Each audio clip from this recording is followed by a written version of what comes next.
फिर आपका जहाँ क्लास स्वागत है और मेरा नाम राजीव है। और आज हम बात करेंगे कि ऑनलाइन एग्ज़ाम किस तरीके से दिया है। लोग ऑनलाइन एग्ज़ाम देते हैं लेकिन उसमें कुछ जो फीचर है उनका इस्तेमाल नहीं करते, जिससे वो ट्रेवल करते हैं, मतलब प्रॉब्लम होती है। क्या होती है, वीडियो को लास्ट तक देखें।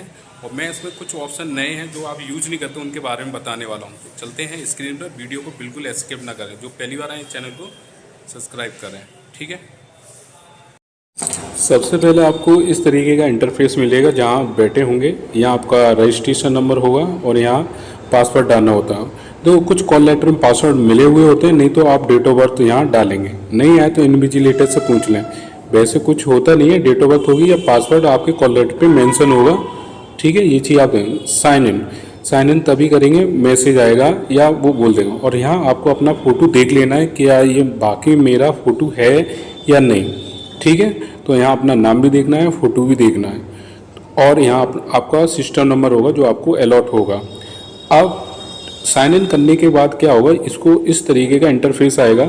यहाँ पे इंस्ट्रक्शन आपको दिए गए होंगे, इंस्ट्रक्शन दिए होंगे कि किसका कितना मार्क्स है, रेड का क्या मतलब मीन्स है, ग्रीन बटन का क्या मीन्स है, ठीक है। और नहीं इंग्लिश में समझ में आए तो आप यहाँ से हिंदी में इन इंस्ट्रक्शन को पढ़ लें कि जो भी आप एग्ज़ाम देने जा रहे हैं तो उनमें क्या क्या इस्तेमाल हो सकता है, कितना पॉइंट कटेगा, 1.5 कटेगा, आपने उत्तर दिया है, नहीं दिया है, या आपने आंसर दिया है, मार्क रिव्यू, ये सारे ऑप्शन इसी से रिलेटेड होंगे, सही है। तो इनको बहुत अच्छी तरीके से हमने किया है और मैं ये दोनों बताने वाला हूँ, मार्क रिव्यू और मार्क्ड आंसर रिव्यू, ठीक है। फिर इसके बाद आप क्या करेंगे कि आराम से समझाऊंगा, वीडियो को लास्ट तक आपको देखना है, सही है। इनको ज़रूर देखें। फिर इसके बाद नेक्स्ट करेंगे। नेक्स्ट में आपको ये बता देगा कि आपको एग्ज़ाम किस में देना है, हिंदी इंग्लिश किस में देना है। तो यहाँ से अपनी जो भी भाषा है वो सेलेक्ट कर लेंगे और यहाँ पर टिक कर देंगे। ये तब टिक करेंगे जब मैसेज आएगा। फिर आएगा I am ready to begin, मतलब एग्ज़ाम स्टार्ट यहीं से होगा, ठीक है। इसको भी आप इंग्लिश और हिंदी में देख लें, नेगेटिव कितने हैं और पॉजिटिव कितने हैं, सही है। इसके बाद ओपन करने का ऑप्शन आ जाएगा। ऑप्शन करने के बाद थोड़ा सा प्रोसेसिंग होगा, लेकिन वहाँ तो बहुत जल्दी आएगा। इस तरीके का इंटरफेस आएगा। जैसे यहाँ में 5 क्वेश्चन है, इंग्लिश वाला सेशन खुला हुआ है, सेक्शन हो सकता है मैथ का हो, रीजनिंग का, किसी का भी हो, ठीक है। इस तरीके का आपका इंटरफेस होगा एग्जाम में। तो आपको क्या करना है, यहाँ से हिंदी इंग्लिश कर लेना। मान लो कोई चीज़ इंग्लिश में समझ नहीं है कि हिंदी में समझ नहीं है, तो वो चीज़ आप यहाँ से चेंज कर लेंगे। और ये ऑप्शन है, इनके मतलब मैं अभी बहुत डिटेल में बताने वाला हूँ। जैसे आपको किसी का आंसर देना है, ठीक है, मान लो इसका आंसर है ए, तो इस पर आप टिक करेंगे और यहाँ पर क्या करेंगे, सेव नेक्स्ट। सेव नेक्स्ट करने से क्या है कि आपने आंसर दे दिया। सेव नेक्स्ट नहीं करते तो इसका मतलब है आपने आंसर नहीं दिया, ठीक है। और इस पर टिक करने पर ये ग्रीन कलर का सिंबल हो जाएगा। इसका मतलब है आपने परफेक्ट आंसर दे दिया है। बात समझ में आ रही है कि नहीं। मतलब कोई भी आंसर है, सेव नेक्स्ट करेंगे सेलेक्ट करने के बाद। ये वाली बात आ गई समझ में। अब यदि आपको आंसर नहीं दिया, सेव नेक्स्ट किया, तो ये रेड कलर का हो जाएगा। रेड कलर दर्शाता है आपने क्वेश्चन को देखा और आपने आंसर नहीं दिया। बात समझ में आ गई। रेड कलर का मतलब है आपने आंसर नहीं दिया। ये वाली बात चीज़ क्लियर हुई कि नहीं, ठीक है। अब ये जो व्हाइट कलर के आ रहे हैं, इनका मतलब है कि आपने आंसर नहीं दिया। और कहीं पे भी आप टिक करेंगे तो वो रेड कलर हो जाएगा, इससे पहले वाला, ठीक है। तो व्हाइट का मतलब अभी आपने वो आंसर, मतलब क्वेश्चन देखी तक नहीं है। ये वाली बात समझ में आ गई। अब मैं इस क्वेश्चन का फोर्थ का क्या लगाता हूँ, बी ऑप्शन, और इसको मैं क्या कर दूंगा, सेव नेक्स्ट। क्या कर दिया, सेव नेक्स्ट। अब मुझे पता चलता है कि इसका आंसर बी तो था ही नहीं। कुछ समझ में आ रहा है। देखो मैं इन ऑप्शन के बारे में भी डिस्कस करूँगा, ये लास्ट तक जोड़ना, ठीक है। अब देखो मैंने इसका आंसर दे दिया, क्या, फुल बी आंसर दे दिया। ऐसे ही आपको क्या करना है, कोई भी आंसर देना है इस तरीके से देंगे।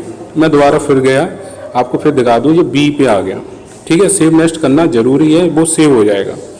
अब आपको पता चला कि मुझे ये आंसर देना ही नहीं था। आंसर क्या देना था, या मुझे ये बिल्कुल हटाना है, ठीक है।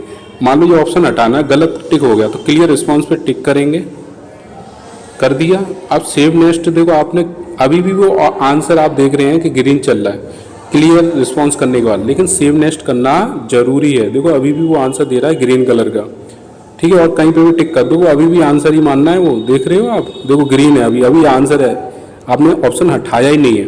कहने का मतलब है जब भी उस क्वेश्चन पे आप जाएंगे, ध्यान रखना, उस क्वेश्चन पे जाएंगे तो क्लियर रिस्पॉन्स करने के बाद आपको एक ऑप्शन जरूर करना पड़ेगा। देखो अभी भी खुला है, बात समझ में आ गई। सेव नेक्स्ट जब तक नहीं करोगे तो जो पहले आपने टिक कर रखा है वो ही माना जाएगा। तो ये चीज़ समझ में आई। देखा, इससे पहले आपने ऑप्शन हटा दिया था लेकिन सेव नेक्स्ट नहीं किया, तभी वो क्या दर्शा रहा था कि आपने आंसर दिया है, अभी सेव नेक्स्ट किया ही नहीं है। कोई भी चीज़ चेंज करेंगे आप सेव नेक्स्ट जरूर करेंगे, जो सेव नेक्स्ट करने के बाद वही चीज़ फाइनल हो जाएगी। अब देखते हैं मार्क एंड रिव्यू का ऑप्शन। जैसे मान लो ये वाला क्वेश्चन मेरी समझ में कम आ रहा है, मुझे लगता है कि मैं बाद में इसको अटैम्प्ट करूं, इसको क्या करूंगा मैं बाद में अटैम्प्ट करूं, लेकिन बाद में क्या होता है ढूंढना पड़ता है वो क्वेश्चन गया कहाँ। तो ये वाला ऑप्शन है मार्क एंड रिव्यू। अगर टिक करके करोगे तो आंसर कुछ आएगा, मैं टिक नहीं करता, ऐसे कर दी। तो देखो ये पर्पल कलर आ गया। जब भी लास्ट टाइम होगा तो मुझे ढूंढने की जरूरत नहीं पड़ेगी, पर्पल पे मैं टिक करूंगा, सीधा वही क्वेश्चन खुल के आ जाएगा। ऐसे यूज करो, यही मैं बताने वाला हूँ। ठीक है, वही क्वेश्चन आ गया कि नहीं, क्वेश्चन नंबर 7 था। ठीक है, मार्क एंड रिव्यू, फिर बाद में लास्ट में ढूंढना नहीं है। यदि आपने इस पर टिक कर दिया, सुन लो, इस पर टिक कर दिया और फिर आप आराम से सेव नेक्स्ट कर सकते हैं। कुछ समझ में आया कि नहीं आया। मार्क रिव्यू का मतलब ढूंढना नहीं है। फिर आपको मार्क रिव्यू में क्या होता है, कलर हो जाता है, देखो पर्पल कलर का। जैसे लास्ट में टाइम बचेगा तो आप उस ढूंढना नहीं है, वो अपने आप अलग कलर दिखाई दे रहा होगा, टिक करके आप उसे दोबारा अटैम्प्ट कर सकते हैं। लेकिन एग्जाम में इतना टाइम नहीं मिलता कि हम ढूंढें कहाँ गया कहाँ गया। ठीक है, अब इसके बाद मैं एक और ऑप्शन बताता हूँ, आंसर एंड मार्क रिव्यू। ठीक है, तो मैंने इस पर टिक कर दिया। टिक करने के बाद आप मार्क रिव्यू करेंगे, ध्यान रखना। टिक करने के बाद आप मार्क रिव्यू करेंगे और नेक्स्ट कर देंगे, समझना इस चीज़ को। तो इसका मतलब है पेपर आपका सबमिट हो जाएगा तो ये भी आंसर आपका, मतलब आपने आंसर दिया ये भी जुड़ जाएगा। देखो यहाँ पर टिक भी लगा है ग्रीन का और मार्क रिव्यू भी है। अब देखो मार्क रिव्यू और उन दोनों में अंतर समझ लो। अगर टिक लगा है, आपका पेपर सबमिट हुआ तो ये आंसर आपका काउंट होगा। अगर सिर्फ आपने मार्क रिव्यू किया है तो वो काउंट नहीं होगा अटैम्प्ट में। किसमें? अटैम्प्ट में। देखो इस पर आंसर पर टिक किया, ये वाली बात समझ में आ रही है कि नहीं। ठीक है, टिक लग गया तो वो ऑटोमेटिक आंसर कनेक्ट कर लेगा कि आपने आंसर दिया। लेकिन मार्क रिव्यू ये काउंट नहीं होगा, बिल्कुल काउंट नहीं होगा। ठीक है, तो मार्क रिव्यू टिक करके करेंगे तो वो आपका काउंट होगा कि आपने अटेम्प्ट किया है। अगर सिर्फ मार्क रिव्यू करोगे तो वो काउंट नहीं होगा कि आपने आंसर दिया, मतलब उसका कोई नेगेटिव नहीं कटेगा। ठीक है, तो सेव नेक्स्ट करके ऐसे ही आप आगे क्वेश्चन देते रहे, आंसर देते रहेंगे। लेकिन कहने का मतलब आप कोई भी चेंजेस करें आप सेव नेक्स्ट जरूर करें। ठीक है, तो ये रिव्यू और मार्क रिव्यू में अंतर समझ में आ गया। इस तरीके से आपको एग्जाम देना है। कोई दिक्कत है आप कमेंट बॉक्स में लिखें और वीडियो को लाइक जरूर कर दें। कोई भी चीज़ आप कमेंट बॉक्स में लिखें। ठीक है, और चैनल को सब्सक्राइब करें। थैंक